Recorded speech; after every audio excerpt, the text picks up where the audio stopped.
بسم اللہ الرحمن الرحیم۔ ایڈوکیٹ ریحان علی خان آپ کے ساتھ مخاطب ہوں۔ امید ہے کہ آپ سب لوگ خیر و عافیت سے ہوں گے۔ تمام دیکھنے والوں کو میری طرف سے السلام علیکم۔ ناظرین اکرام، لاہور ہائی کورٹ کی آنریبل چیف جسٹس عالیہ نیلم صاحبہ نے آج کی سماعت کے بعد پنجاب کے اندر حکومت پنجاب کی طرف سے بنایا گیا ایک ordinance the Punjab protection of ownership of immovable property ordinance 2025 جو ہے اس کو سسپینڈ کر دیا گیا۔ اب یہ فیصلہ لاہور ہائی کورٹ کی چیف جسٹس نے متعدد درخواستوں کی سماعت کے بعد دیا۔ درخواست گزاروں میں آبدہ پروین اور دیگر سٹیزن اس کے اندر شامل تھے۔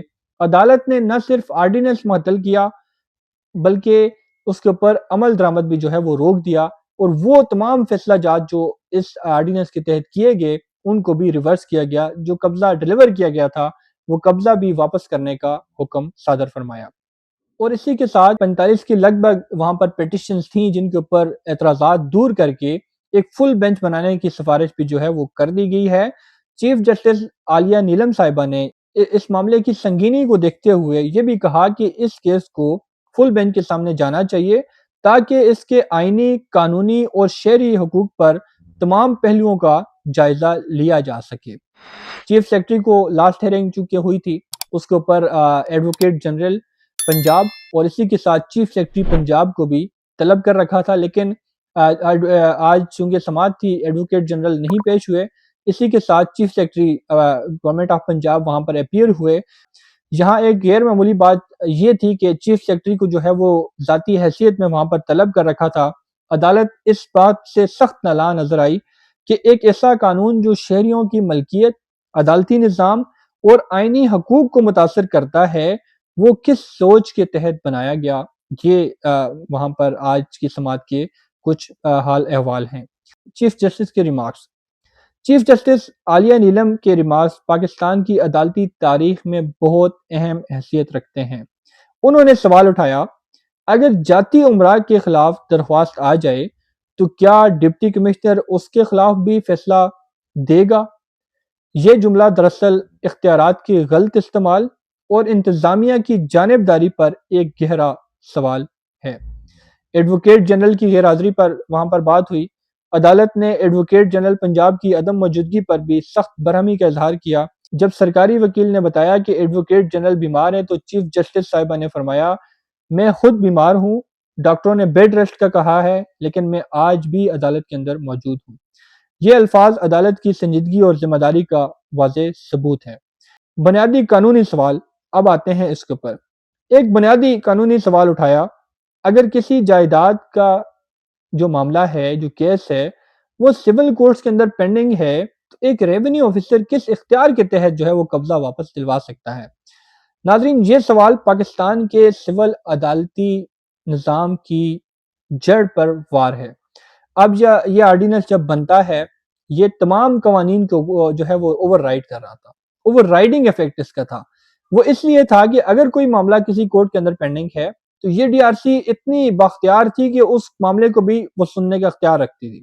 اب اس کے اوپر عدالتی نظام کو کمزور کرنے کا جو الزام ہے وہ اس آرڈیننس کے اوپر لگتا ہے۔ Honourable chief justice Lahore high court نے نہایت سخت الفاظ میں کہا، آپ نے سول سیٹ اپ، شہری حقوق اور عدالتی بالادستی کو نقصان پہنچایا ہے۔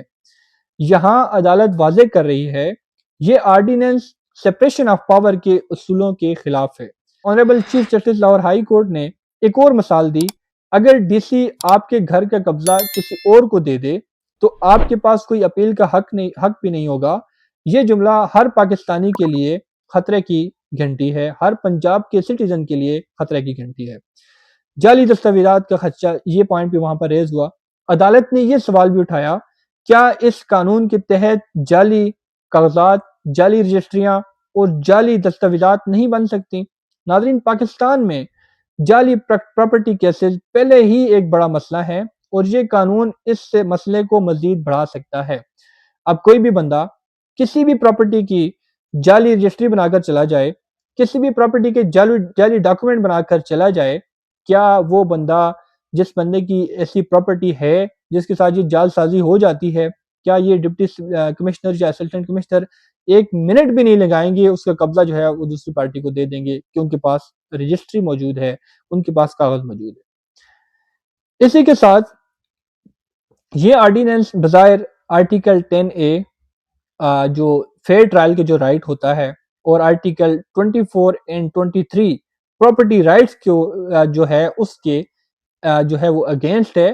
یہ آرڈیننس فیئر ٹرائل اس کے اندر نہیں ہو سکتا کہ کوئی بھی قانون جو عدالت کو بائی پاس کرے اور انتظامیہ کو جج بنا دے وہ آئینی طور پر قبول نہیں کیا جا سکتا۔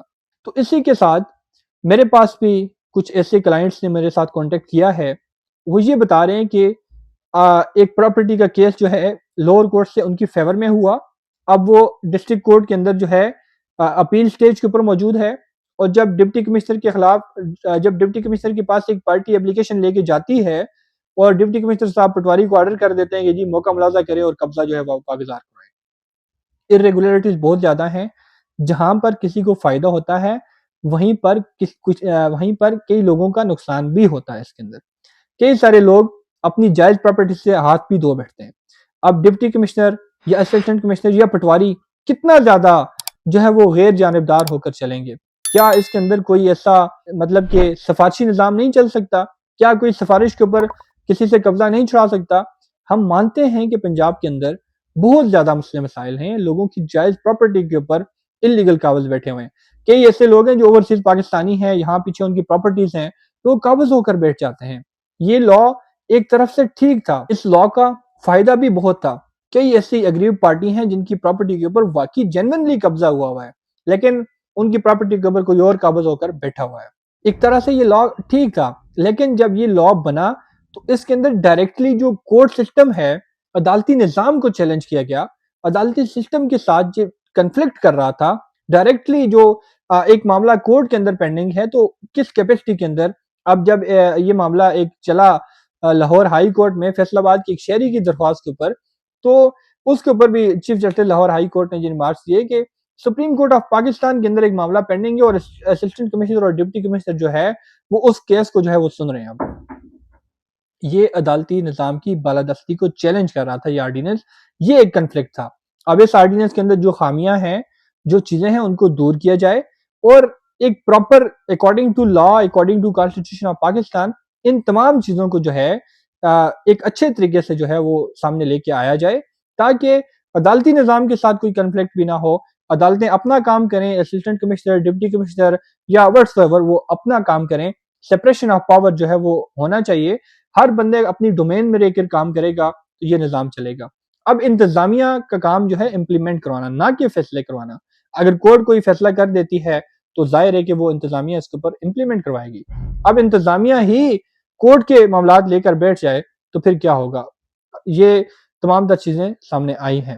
اب کورٹ کے اندر ظاہر ہے آرڈیننس کی نوبت ہی تب پیش آئے گی، کورٹ کے اندر کیسز میں زیادہ ٹائم لگتا تھا، وہاں پر کافی زیادہ لمبا چوڑا سسٹم تھا، تو یہ آرڈیننس بنا ودن 90 days اور 24 hours یہ ساری چیزیں ہو رہی ہیں، لیکن اتنے شارٹ وقت میں یہ ساری چیزیں ہو رہی ہیں، اس کے اندر لوگوں کو نقصان بھی ہو رہا ہے۔ کئی لوگوں کو سنا تک نہیں گیا، کئی لوگوں کی بات تک نہیں سنی گی۔ اب 45 کے لگ بھگ جو پٹیشنر ہیں جو ہائی کورٹ کا دروازہ کھٹکھٹا رہے ہیں، ان کے ساتھ کوئی زیادتی ہوئی ہے تو وہ جا رہے ہیں۔ تو یہ ساری چیزیں ہیں جن کے ساتھ زیادتی ہوئی ہے، اور ان تمام چیزوں کے پیش نظر یہ آرڈیننس سسپینڈ کر دیا گیا، اور جن لوگوں کو قبضہ دلوایا گیا تھا وہ بھی ریورس کر دیے گئے۔ جو احکامات اس ٹی آر سی نے کیے تھے وہ سارے کے سارے ریورس کر دیے گئے۔ تو آج کے لیے اتنا ہی تھا۔ اگر آپ کو یہ ویڈیو پسند آئے، اپنا ایک کمنٹ ضرور کیجیے گا، لائک ضرور کیجیے گا۔ آپ لوگوں کا پرسنل ایکسپیرینس بھی ہوا ہوگا، آپ خود بتائیے کہ آپ کے ساتھ کہاں پر انصاف ہوا اور آپ کے ساتھ کہاں پر زیادتی ہوئی۔ آپ خود بتائیں گے کہ یہ آرڈیننس ٹھیک تھا یا غلط تھا۔ اجازت دیجیے گا، بہت شکریہ، اللہ حافظ۔